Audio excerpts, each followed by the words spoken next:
Hello, and welcome to another podcast of the Program of Environmental Science of Broward College. Today we have with us Cynthia Rogala from Quality Marine. Quality Marine is one of the leaders in the industry in trading marine organisms from fish to corals and everything in between. They also distribute food from marine organisms, and I believe that they are also developing mariculture programs. So we can get aquaculture organisms in the hobby. So today our students will be talking with her and asking her questions about how you manage something that is moving organisms from one point of the globe to the other. Who wants to be first? I can start off because I'm really curious about how you guys what's your most common methods you guys use for capturing wild fish? Absolutely. So we pride ourselves on being the most sustainable as well as partnering with different fishermen, fisherwomen all around the globe. We have an extensive exclusivity, meaning that these, what we will call them suppliers or vendors, work only with Quality Marine.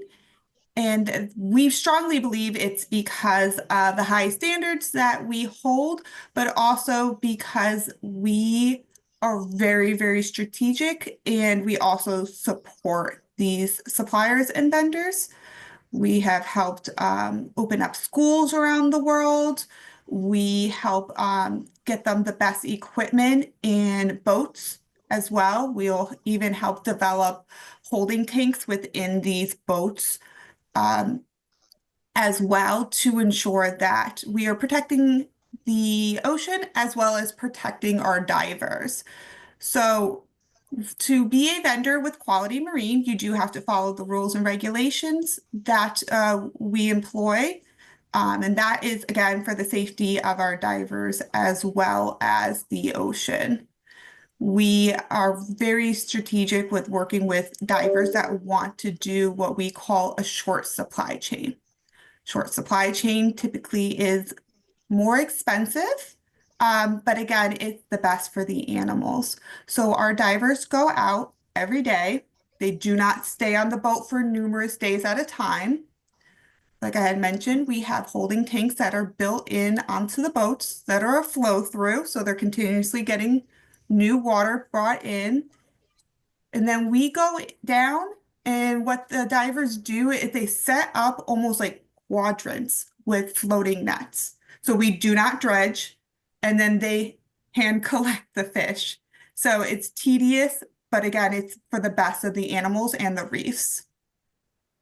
Yeah, that's very interesting that you say hand collect because I was just gonna ask how you guys minimize your bycatch, but Yep. if you're hand collecting, that would be the perfect way to minimize your bycatch, even though, like you said, it is tedious. So yeah.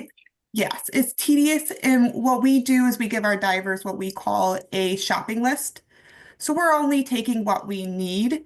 We're not just taking whatever there is in abundance. Yeah. That also helps reduce bycatch. The fish then and livestock go from the boat into a holding facility on land. It stays there for about 24 to 48 hours, depending on how the animals are doing. Then we actually are the ones who set up the flights and the routing. So we're trying to get the shortest routing possible, be cost effective, and ensure that it can get to Los Angeles in a timely manner. Thank you. Of course. I have a little question about that the shopping list or Yes. the preferred species that you'd like them to capture. We know that fishing is fishing. It's not exactly, catching. You can't expect the same species to be there every time.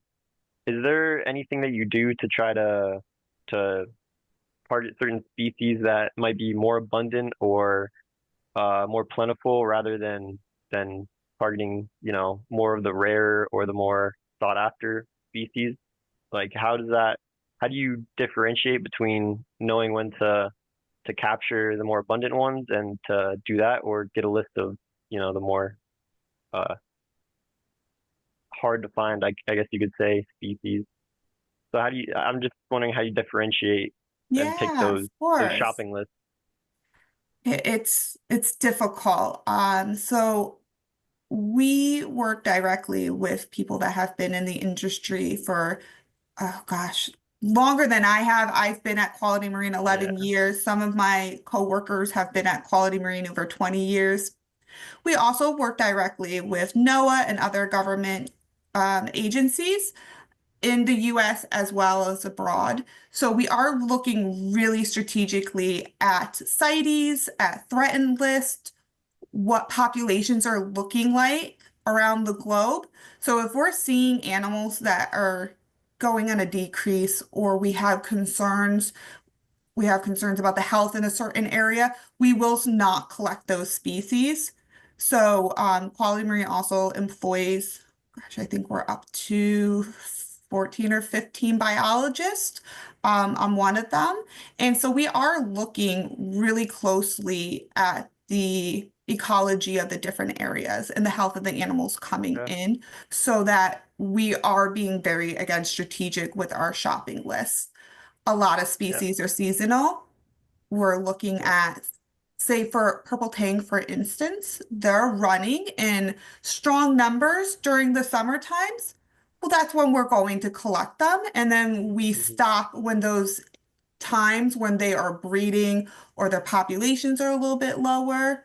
So that's a hard question to answer because it is very Yeah. specific on the animals. But we have data from the time that Quality Marine started until today, and that allows us full traceability, transparency, and produces all this data so we can tell just by looking at charts when the best time is to be collecting these animals and when it's not. We do Okay. collect the more rare species because that just brings so much excitement and Yep. education to the industry. But if our divers see five or six, we're only going to collect one or two. We want to Yeah. protect our numbers out in the wild, and that is why we do partner with NOAA, and we do provide our import data so that we can ensure that we are doing everything the best way possible. Very nice. I just want to follow that That up with is, a question about Yes. if if uh if you do notice that one species is a little bit harder to find or maybe more rare, do you guys, you know, have any aquaculture programs to try to, bring those rare, those harder to get species and make them more accessible through aquaculture, or is it mostly wild harvesting oriented that you guys are doing? So we do strongly believe in sustainable wild collection and augmenting with aquaculture because this is protecting our fishermen. This is their livelihoods. So we do really want to protect them when they are doing things the correct way. There's a freshwater program, and I always like to use this as an example. It's called Project Pialba, and the tagline is "Buy a fish, save a tree." So if Okay. these fishermen and fisherwomen were not collecting and fishing, they would be cutting down, say, trees for the paper and wood industry. So it's really a balancing act. So we do want to protect those vendors and suppliers that are doing everything sustainably and correctly. And then we're augmenting with aquaculture. Quality Marine does have two state-of-the-art aquaculture labs in our Los Angeles facility, but we do partner with aquaculturists all around the world, whether it's in the United States and Florida or in Indonesia, Vietnam, Thailand. We do want to ensure that we are protecting, again, our oceans the best way possible. And a lot of our fishermen have turned into coral farmers, and they're doing mariculture out in the wild. That is an amazing program also that we support. 10% of all cultured corals go back to wild reefs. And yes, we are trying our very, very best to do those really exciting, rare species. It's a very slow process. And Yeah. we're really hoping to make more and more breakthroughs in that and supporting the aquaculturists that are also working on that. Yeah. Now Well, that it you sounds like you guys already have mentioned, a head start. Oh, go ahead. Go ahead. I was going to say that now that you mention also the corals, and you've recently started also harvesting and working with coral species. Um, I saw that in your website you mentioned that you have a reef half initiative. I don't know if you can tell us a little more about that, and if you have any success stories of that initiative already with existing mariculture businesses. Please share it with us. Thank you. Absolutely. So our rehab program is any invertebrate, fish, or coral that our stores or academia purchases that are aquaculture. A percentage of that goes into a reef half program, and we disperse those funds through different organizations like the Coral Restoration Foundation, Rising Tide Conservation. We work with Pet Advocacy Network. So we want to make sure that we are also giving back. We also donate like to your schools, schools that want to do aquaculture or get into the aquarium science program. We also use funding from our own facility to do that as well. Right now, I'm working with about 20 different schools, and what we do is we help get the schools fish tanks with livestock, and then we teach the teachers how to teach their students. So we even have some students that have been aquaculturing clownfish in the third grade. So it's really incredible. We've been doing mariculture. I've been at Quality Marine again 11 years, probably about 15 or so years. And what we do not own them, but we help fund and get them started. So some of our biggest ones are in Indonesia. Then we have some in Tonga as well as the Philippines. And what it basically is we work with the government. In Indonesia, we have to work with the government as well as the parliament.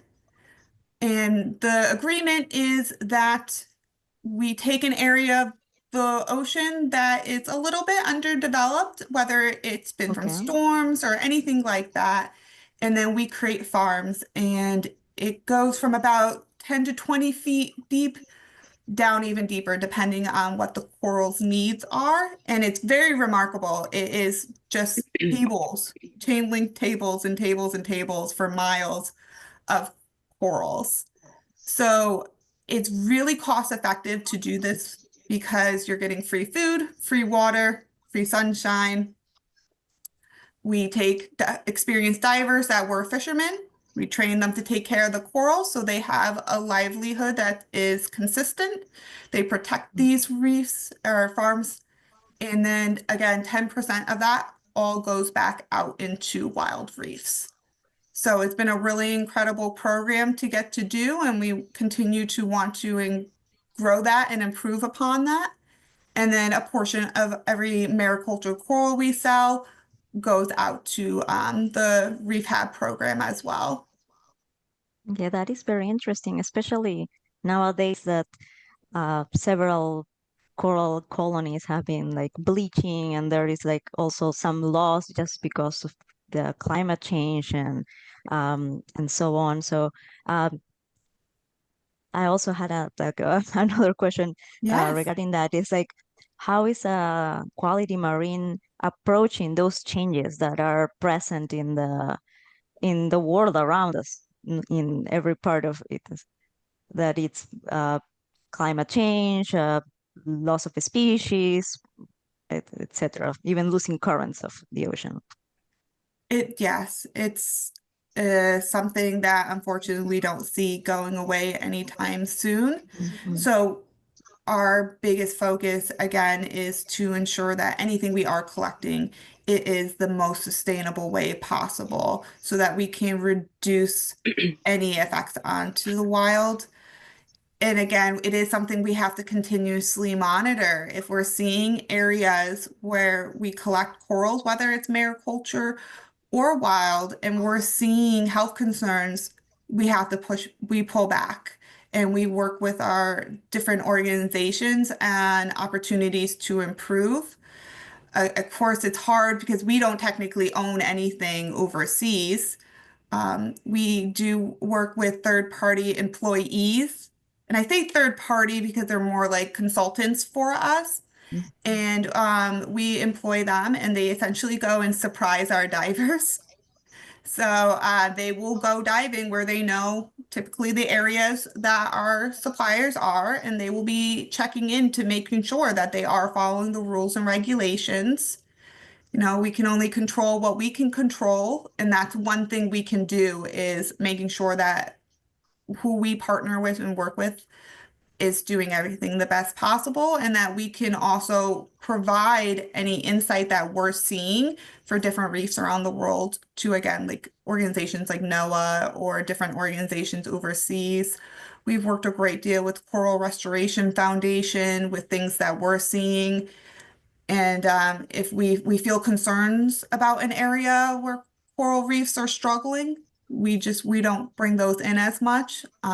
For Australia, for instance, we're working with a lab out there that is actually culturing in a lab. They're not even mariculturing. okay. So we're working that way so that we're using those corals instead of as primarily wild collected. For corals, I had on the topic about corals, I had another question too. Yes. When you're collecting or wild harvesting these corals, I wanted to know like the quarantine process you go through to make sure that there's no major die-off or any diseases or hitchhikers or pests or anything that come and, you know, affect your supply. Yes. So biosecurity is extremely, extremely important at Quality Marine. We take that very, very seriously for the exact reasons that you just brought up. You know, we want to ensure the health of the animals. We want to reduce cross-contamination. Our aquaculture labs, you know, we cannot, for me, for instance, I cannot go onto our floor where all of our wild collected animals are and then go into our aquaculture lab. It's either I spend the whole day there or I go there first. We use foot baths, we use sanitation to protect our aquaculture labs. In regards to corals and acclimation, so our acclimation is really, really impressive. I am an aquaculturist by research and a very large geek. So when I went to Quality Marine and started my job, I was flabbergasted with how incredible our facility infiltration is. So we do use UV and ozone sterilization to reduce parasites that are in our facility. Everything's state of the art. So that's really where it starts. You need to have strong, healthy filtration to ensure biosecurity throughout our whole facility. We have a SCADA program that monitors all of our pumps as well as our water parameters. So if anything goes out of our range, anything has a malfunction, about 8 different employees get a text message alert so that 24/7 we can make sure that the animals are getting the best flow, everything's proper that way.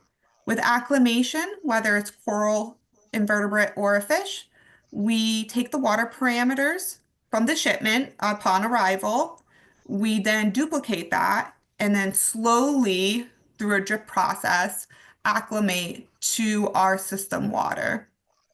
And that allows our biologists and our very experienced employees to really double check, keep an eye on all the animals during this process. They looked a little stressed, then we will increase the acclimation process. So that's really the first step, is to monitor, see what our shipment is looking like. We don't really like to use chemicals unless we have to. So we do use Tropic Marine Coral Clean to do coral dips make sure parasites, diseases aren't going. Then we have our floor, that's what we call it, our sales floor, where all of our coral vats are. They all are separated. So we do not mix new coral and old coral together, meaning it's all put together from the same shipment, from the same exact location. So we are not mixing corals from Tonga with corals from Australia, whether they're maricultured, wild, lab grown. They are all separated. They have their own UV sterilization. And then we go through a 24 to 48 hour at least quarantine process where we're checking all of our animals before they are shipped out to our stores. If we see any health concerns, we will do treatments based on the specific need of the animal. So our biologists will do gill scrapes. They will pull parasites off of, say, a coral and put it under our microscope and see exactly what's happening. Okay. Thank you very much. That does seem like a very intensive process to make sure that nothing comes. It is, yes. Again, it's remarkable. Every animal also gets its own tank tag, which is really interesting. So we, again, have full traceability. So if we have a shipment from a specific vendor that's continuously having struggles, we will work directly with the vendor to see what's going out in the wild. And that tag follows the animal throughout our whole facility. So if any animal goes on treatment, we have a full log of that and exactly what happened. I know exactly who picked that fish or coral for, say, a store's order or a university's order, who bagged it, who did the quality checks, everything. So again, that's another thing we do extra. And we can see Eastern Asia, we're struggling for the last 3 months with this species of fish.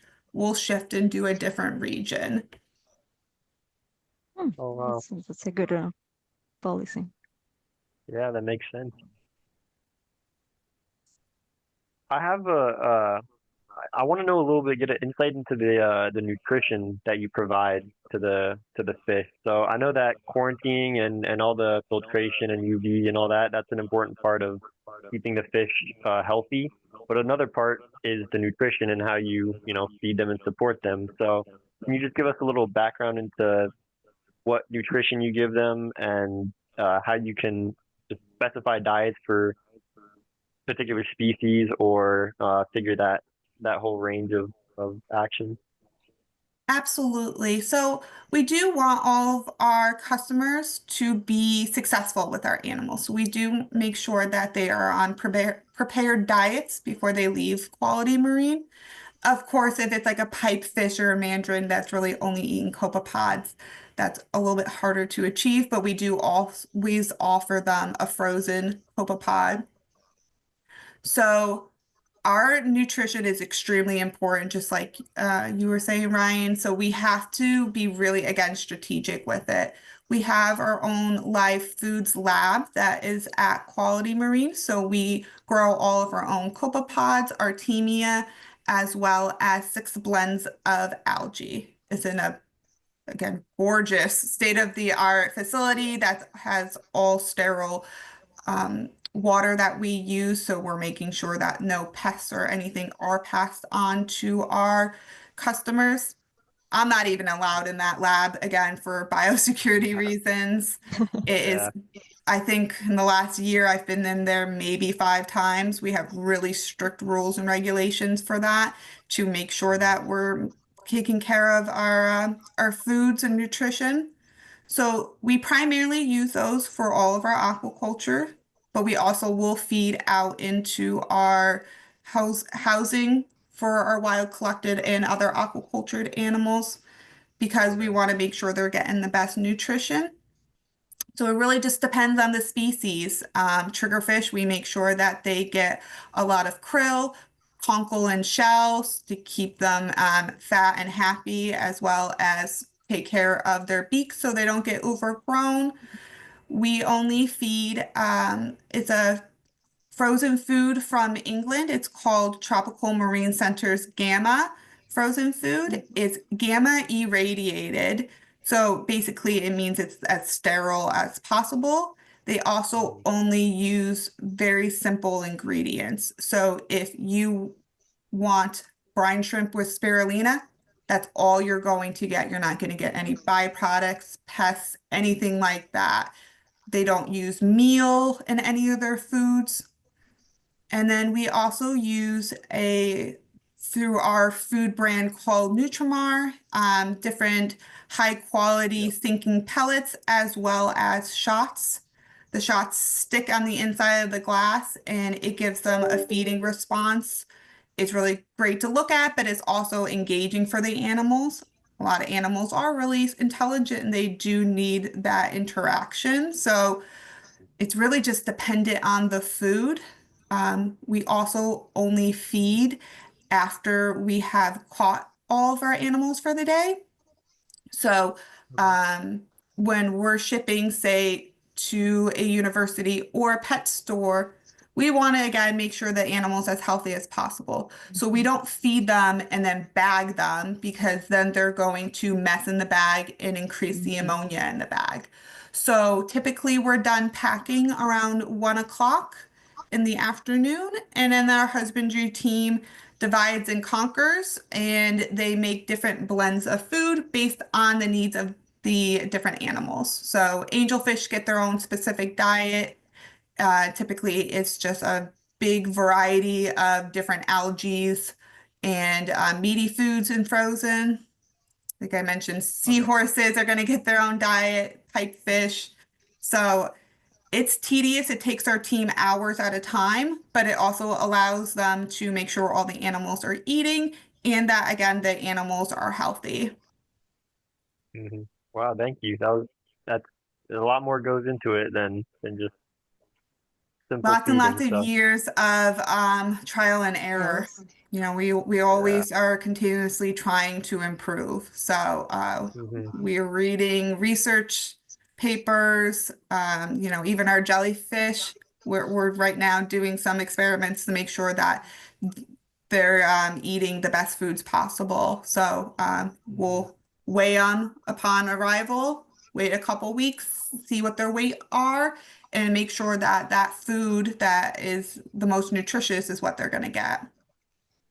Yes, that's pretty interesting. I also wanted to ask, well, Ryan already asked about the nutrition, which is super important, and you've already talked about a little bit of the facilities that Quality Marine has, but maybe not everybody that is going to listen to this know exactly what are your facilities built on, like how many holding tanks you have, or like what are the capabilities of your filtration systems that you use, and how you difference for how you treat like fish or invertebrates or like the corals itself. If you can like do like a brief explanation maybe of the importance of the filtration systems, of the treatments that you use to for all of these different species. Yeah, of course. So we have a multiple different size tanks, and that is based on the needs of the animals. So, you know, we have 300-gallon plus vats that we use for housing, say, sharks, you know, small, say, black tip sharks for a public aquarium. But then we have different housing tanks for, say, a bamboo shark that is bottom dwelling. They need to have a sandy bottom. Corals have their own raceways, so they're just you know, a shallower depending on the species, and we also have deeper ones which probably go deeper than my arm length, and I'm about 5 feet 5 inches, if that makes sense. And then they have different lighting based on their corals needs. All of our lighting also is on pulley systems, essentially, so they're always moving, so our corals don't get hot spots and get too much light on them. Then we move into our fish, which is completely separate than invertebrates, so they can have a lower salinity. And then we have a couple different size tanks for each aisle, I guess would be the best way to describe it. So the aisles are all organized by the location where they came from in the ocean. I'm sure you guys know angelfish, they don't like one another. So we have developed little, what we call cubes. They are about 6 inches by 6 inches. And for, say, a centipede flame angel, one goes in that cube. And the really nice thing about these cubes are people may think, oh my gosh, they're too small, but they're wonderful. An animal can still turn, swim a little bit. Each cube has its own filtration, so it doesn't actually share water with any other cube. So it turns over about 30 times a day. It also helps reduce the stress on the animal because we're not chasing it around trying to catch it. We just kind of grab the cup, bring it to our packing table, and then it goes back. But of course, if there's, say, an Achilles tang that's 6 or 8 inches, that of course cannot go in a cube. So what we have is a longer raceway type tank. And I wish, am I able to share? Would that be helpful? I think that you should be able. Try. If not, it's gonna ask me. Let me see if I can share. It says sharing is turned off. Okay, let me see if I can. Wanna try to put it If on. not, I just thought maybe a visual would be so much easier than me trying to Yeah. explain. Yeah. The visual would be very nice. Yeah. Yeah, visual would be Yeah. nice. Yep. Now it's activated. Okay. You should be give able. me 1 second. I want to see. I think I have some presentations that might be a little bit better for you.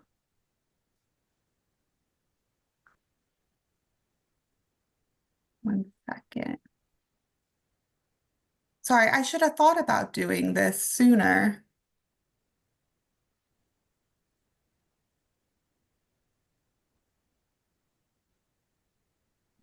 All right, 1 second. It's opening up for us.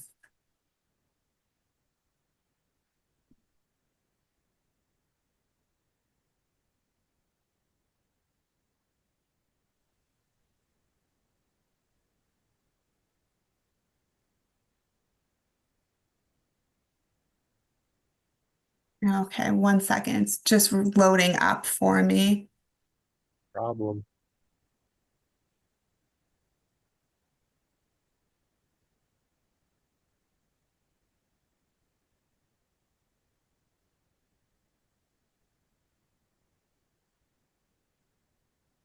I actually even think this PowerPoint has a nice video of the coral farms if anyone's interested in kind of seeing that.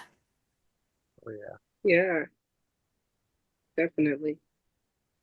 Yeah. Oh my goodness, this is so slow. I'm so sorry, I did not think of this sooner. It's all right. All right. I wasn't You have a 100% nice background, so it Oh. makes up for it. with all, yes, all my little documents. I also oversee our photographer, so always I have random photos at all times that I have to approve and take a look at and make sure they're Yeah, that's taking forever. Here's just at least a little bit of, you can see some of the algae barrels we have. But if you can see in this small photo, those are the little cubes. Okay. And then each one of those is its own complete system. So it's not sharing with any other cube. And you can see all the UV sterilization right down there. and the different tanks for holding based on the size of the animal. If it's a schooling fish, we'll of course put those in a tank together. That's actually what's best for them versus separating them. Mm-hmm. This is one of the photos in our pump room. We try to use height wherever possible because square footage is always running out as we build more and more in this lab. But trickle filters, everything's custom built at Quality Marine. These protein skimmers are taller than I am. So if anyone geeks out with filtration like I do, I was just utterly in heaven when I first went to Quality Marine. That's super cool. Oh my goodness, I can't believe how slow this is. Can I ask you a question in the meantime? Yes, of course. For the large fish handling, I wanted to know like uh what are the methods or the steps you go through that make it handling it that make it different than other marine species like the smaller ones? For Yeah, say a shark or, a big fish or something like that. yeah, so we will get in sharks as well as some larger species of fish. And really we bring those species in just primarily for public aquariums when they need them. So we're not going to bring a black tip shark in just to have one in our facility swimming around. That's not responsible for us. So we bring them in only when needed. For sharks, for instance, they have their own specialized about 200-gallon to 300-gallon holding round bins. And we will actually even hand train these sharks for the public aquariums. So whatever type of feeding apparatuses they use, typically it's like a PVC pipe with it almost looks like a very large zip tie at the end, and that's where the food is attached to. So we will train the sharks to come to one spot in the tank every day for feeding, and that allows the public aquariums to be more successful. So when they know that the animal's already trained to go to one spot, that allows them daily to do health checks on the sharks, see if there's any injuries, parasites, bacterial infections. Then we will purge the sharks. I know it sounds mean, but they're completely fine. We just won't feed them for a few days, and that ensures that they are reducing the amount of ammonia in the bag during shipping. Ooh, we're so Thank you for close, that. 98%. So close.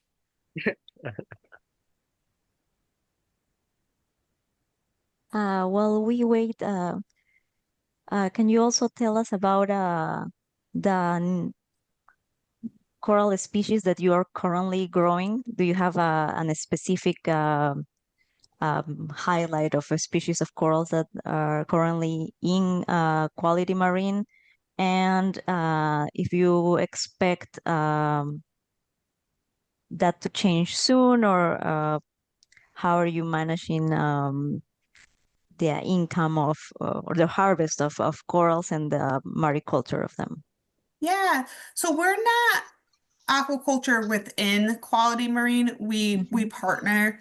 So typically for mariculture right now that we are bringing in is an assortment of soft corals.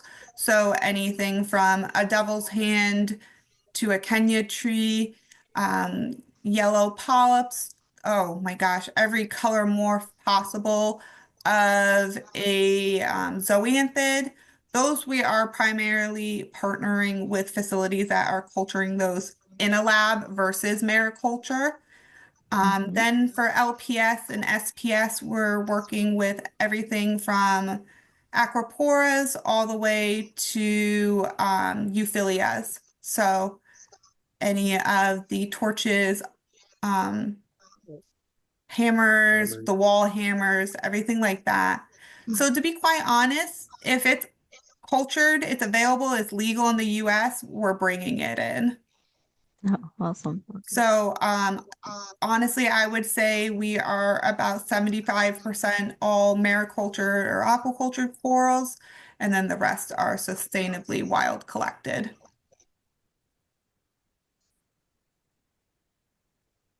And Thank you. it doesn't like me and it went down to 32% again. Oh no. Let me see if there's another one I can pull up for you guys.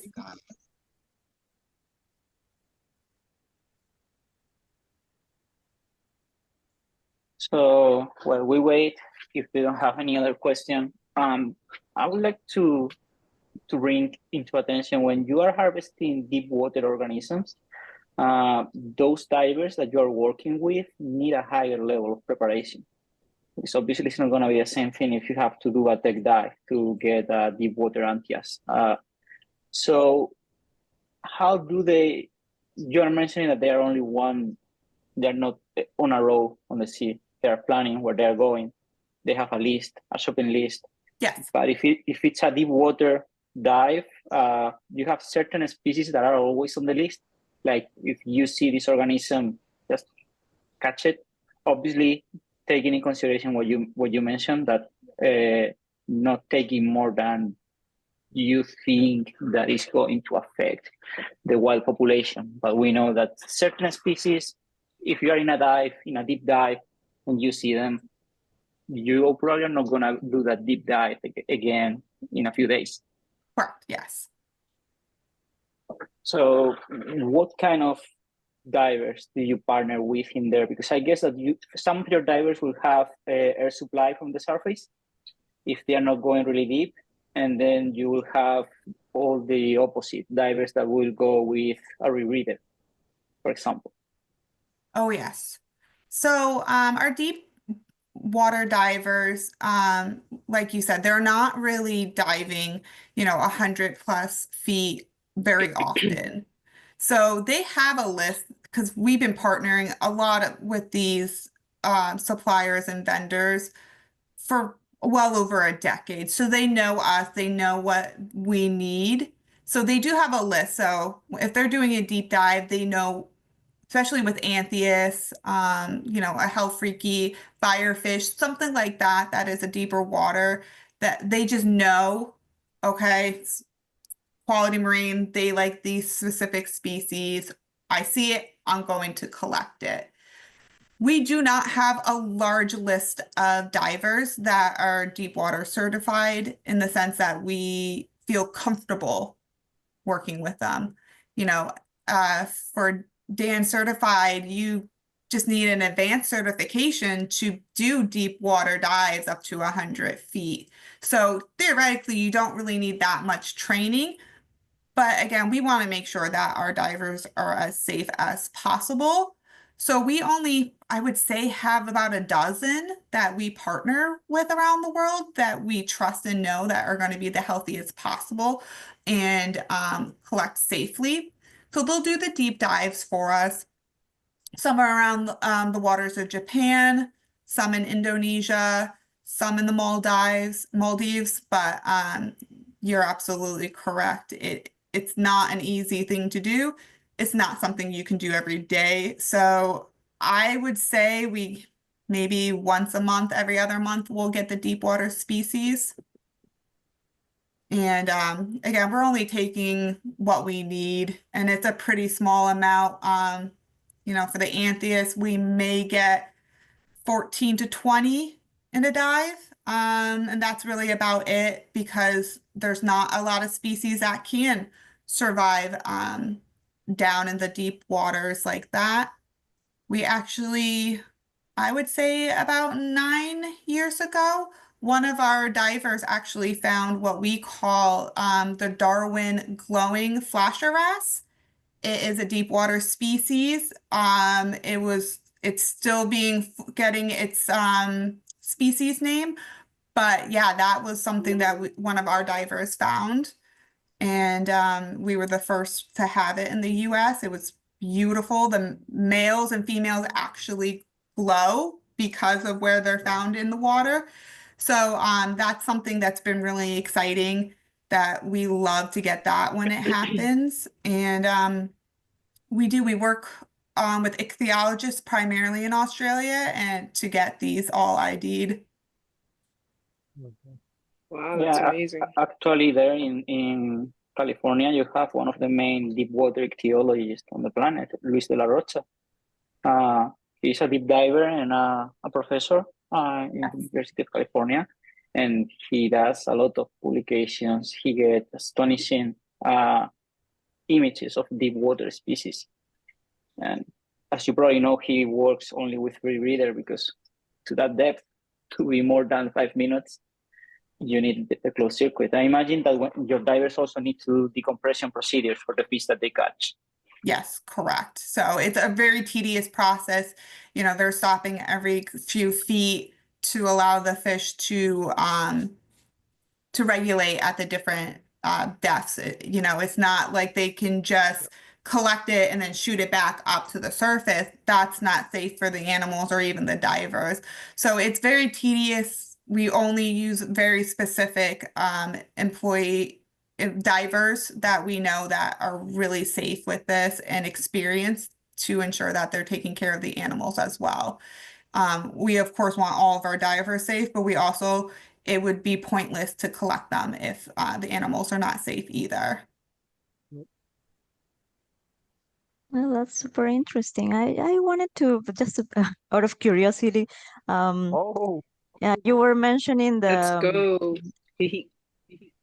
that oh no, it finally opened. That's great. One of them did, yes. Oh, no, well, what I was saying is that as you mentioned, that species of coral that the Quality Marine found like 9 years ago, and it was like recently being named. Um, do you have other examples of like finding something like super new or very scarce? And if you promote any type of like research, because there is some much things of the ocean that we haven't like totally understand or found. So I don't know if you like also promote like, oh, we found this species or yeah, help we with absolutely partners have. in There's been a research. couple different species of anthias and wrasse that we have helped determine through all of our employees that are, very impressive and knowledgeable. They've been able to determine if it's a new species or not. We don't technically do the publications. We allow the ichthyologists to run their genome and ensure that it is actually a new species and not just a variant of already there's a common species. So we know our limitations. We know what we excel in. We are not ichthyologists, so we partner and allow others to do their research. We will publish our own aquaculture techniques and pass those on to the science industry. So this is actually a photo. You can see how they're hand collecting right here, the fish. Okay. So yeah, we just do barriers and hand collect with a net. So again, it's tedious, but it's really what's best for the animals so that they're not getting harmed. These are some of the boats that we have helped fund. And you can see right here, this is what's on the actual boat, and it has a flow-through system. These are some of the holding facilities and with our vendors. So this one's actually in Indonesia, right by in Bali. So all these animals are housed here for a few days before they actually come to Quality Marine. And this is, oh, it might not open for me. Let me see if this one will open. I have the video, but you can see right here, these are some of the coral farms. okay. Oh yeah.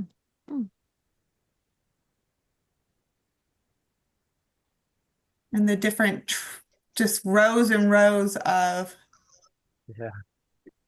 sorry, I'm trying to do too many things at once, so it just will not open for me. It's all right.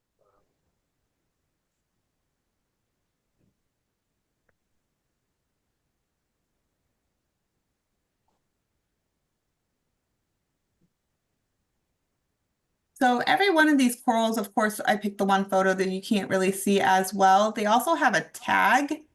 So it's like a lot number, so we can see exactly where in the ocean that it was grown, which is really, really helpful for us.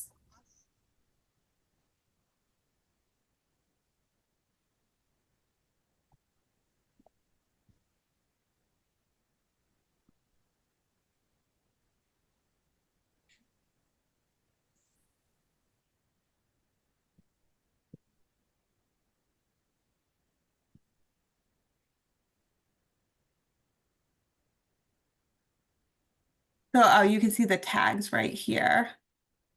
Okay, yeah. See the yellow tag. Some of the Nutrimar that I was talking about, the live food labs, these are all the different species that we grow of algae. We are in the process of hopefully culturing some new different species of tangs and angelfish. So that's been really exciting. Rehab. Again, I'm so sorry I never pulled this up sooner. These are some of the different organizations as well that we help fund through the Rehab program.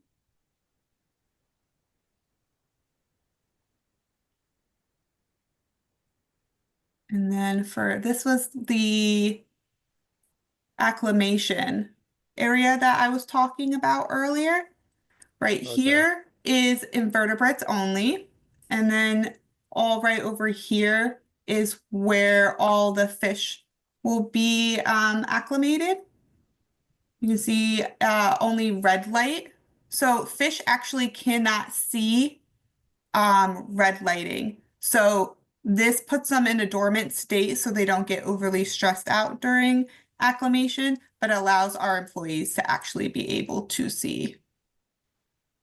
And then you'll see red and blue lines right here. And that's what I was talking about before, where we match to the water parameters on the arriving shipment to then slowly bring them to our system water. Okay. Here's some of our filtration rooms.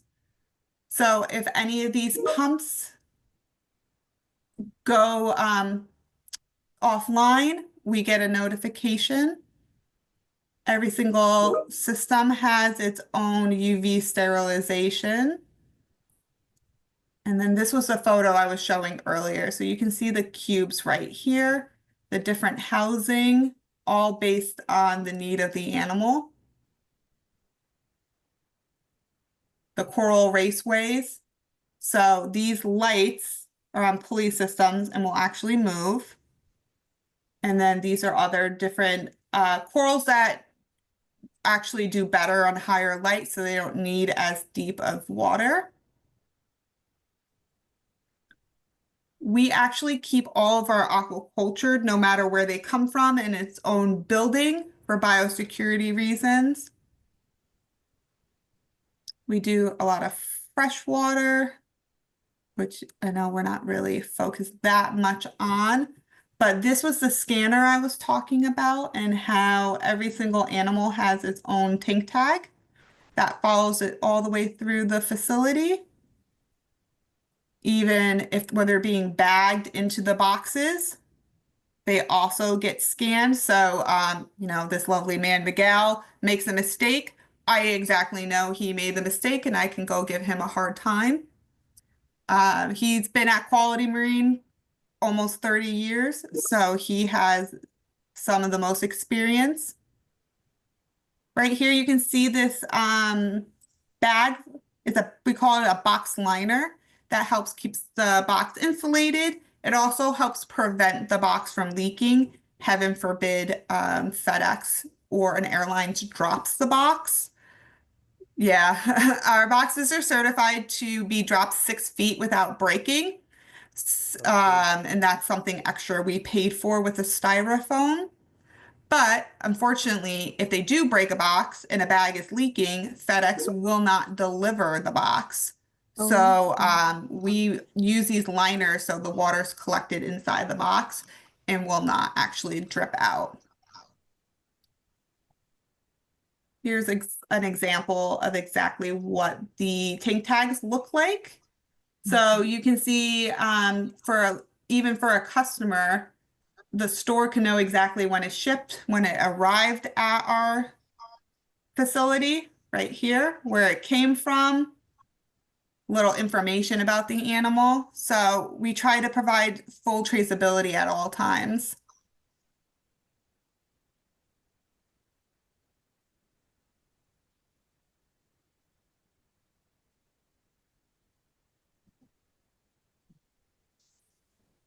Anyone have any questions? Want me to go back to any of the photos? Yeah, actually, I had one more question. Yes. You know, you've been a biologist for a while now. I wanted to know, like, being in this industry, like, what's some of your biggest takeaways? Oh, that's a good question. So I primarily specialized in aquaculturing invertebrates. So fire shrimp, peppermint shrimp. I did work a little bit with clownfish, some Yasha gobies, Catalina gobies, but primarily my research has been in invertebrates. And when you come from a research role, you tend to have to just kind of make what you can make and figure out how to make something work because your budgets are not overly large.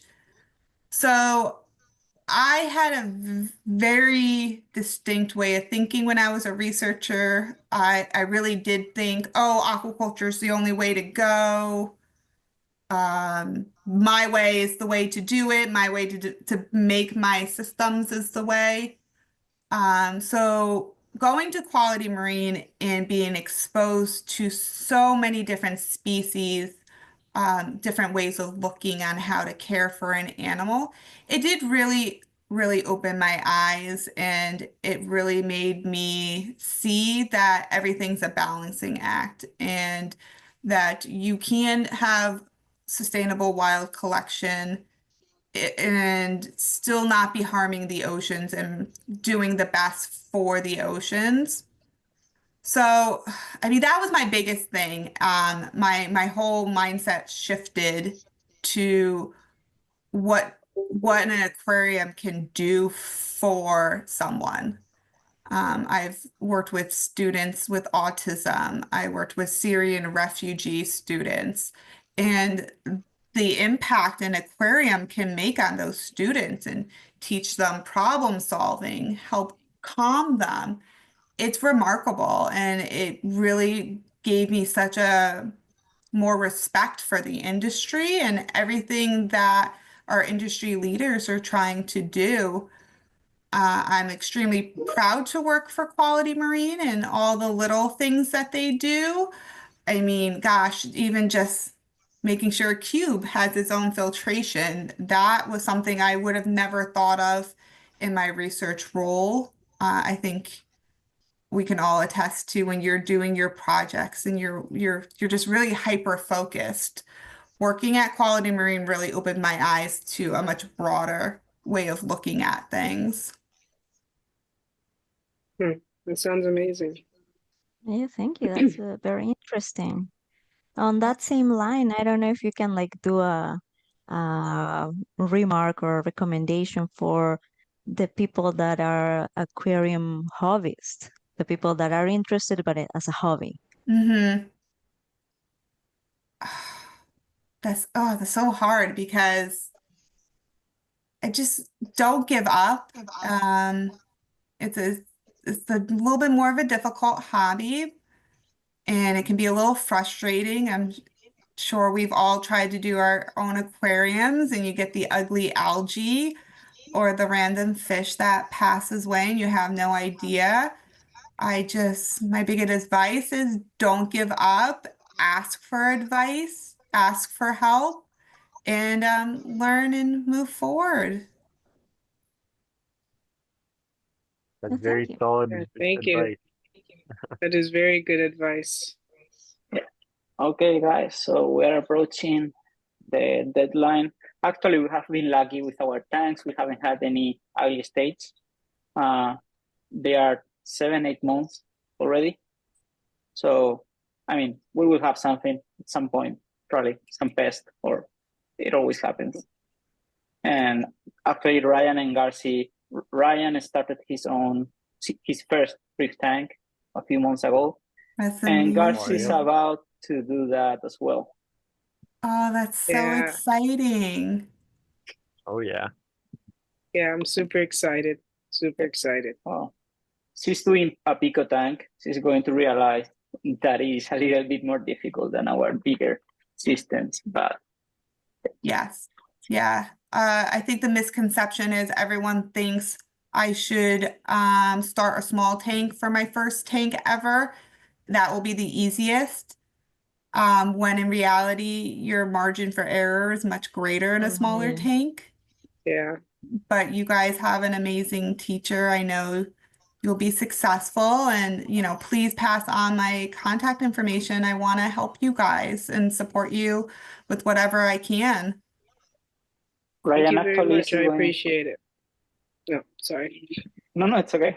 I was going to mention Ryan actually is gonna do on the spring a few, like 3 projects research. One of them that we want to see is how when you are using live food like phytoplankton, when you are adding them into the tank water, some of the cells are going to lyse.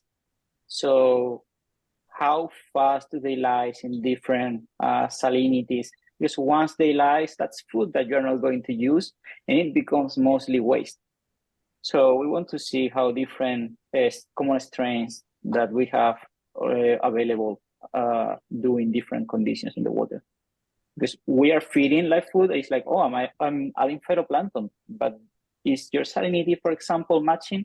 We don't really need to look at other parameters. This is starting with different salinities, and that's something that he's gonna work, counting phyto cells that I don't think that he knows how tedious it can be, but he's going to discover. Oh, I'll yeah, find out. you're in for a rude awakening, but it will be worth it. It's crazy how the smallest animals are some of the most important animals to an ecosystem and even your reef aquarium. Mhm. I finally got the video to work so you guys can see Yes. Yeah, yeah. the coral farms. The coral farms look cool, super cool, very diverse. It is, and it's really remarkable because now it's its own ecosystem. There's fish that find refugees there. There's tons of different animals that are living and taking care of the corals now. I see You that see you also the have some of them in cages to protect them Yep. from corallivorous. Yep, and that the diver that had the little GoPro is actually the owner of Quality Marine, Chris Barner. He tries to go to check in with our vendors and do checks every year. He'll go to probably at least 3 or 4 because he really wants to be involved in checking in and making sure everything's going the best way possible. Oh.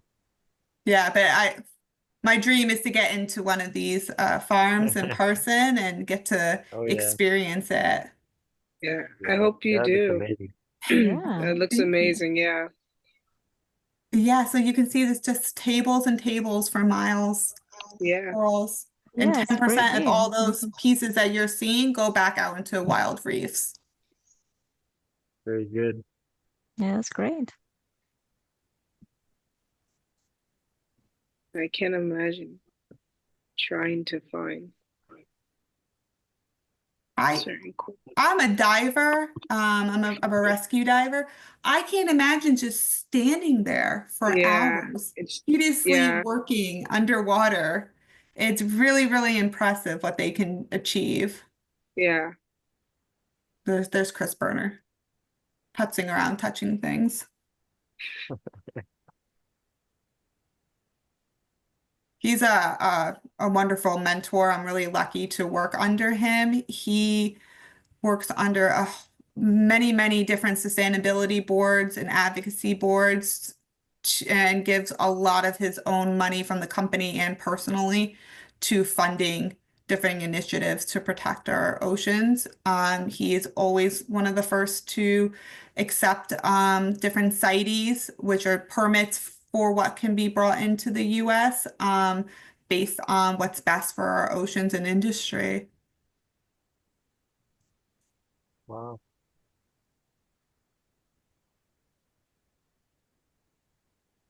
Now, I know you said you do the 10% of these corals that will go back into the wild, and I saw you've had the partnership with like Ocean for the Ocean Foundation here in the US. Do you have any international partnerships that you do outplants internationally, or is most of your coral here in the US So, outplanted? the biggest one is that we work within the US.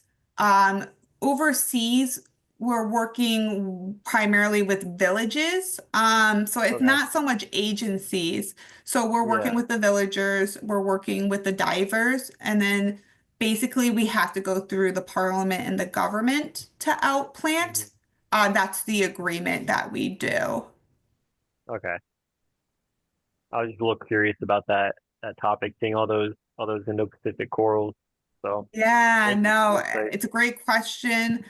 There are a lot of different agencies. It's just since we are privately owned and we don't own these farms, we have to follow through with the government to do it this way. Um, Okay. I mean, for freshwater, we work with a international agency called, I mentioned it before, Project Pialba. So there's a bunch of different ones, but for corals, we primarily just work directly with our suppliers and vendors, and then Hmm. kind of help them work through the government to outplant. All right. Okay. Any last question? No, I think I'm good. Well, Okay. So I think that they don't have any more questions. We also have exceeded your time, Okay. yeah. but it has been really educational. I hope they have learned and that they develop more questions. Thank you for giving us this insight into your Yeah. company Thank you. and also in the whole way how you try to make everything as sustainable as possible when we are harvesting wild organisms at the same time that you are providing a sustain for local communities that otherwise will be maybe poaching or maybe just under food insecurity. So this way, we can see how the entire line of supply can be a true chain. So Well, thank thank you. you all. I Yeah. mean, you guys really are the future, and I really appreciate how dedicated and excited you guys are about this things and environmental science. It's really rewarding to see that you guys want to get into this, and you all had such amazing questions to ask. Yeah. Thank you so Thank you. much. I Thank you wish so you the much best for in your your time. career as well. And thank you Thank for your you. time. And, please reach out if you guys have any more questions, need advice. And if you guys are ever in Los Angeles, come on by and get a tour with us. We'd love to show you our facility. Definitely. We'll That would take be a Sure. look awesome. on that. Yeah. Very Okay. cool. Thank you Thank you. all. All right. Thank you again. Thank you. Enjoy Thank your you day. again. You too. Mhm. Enjoy your weekend. Thank you. Thank you, Cynthia. Yeah.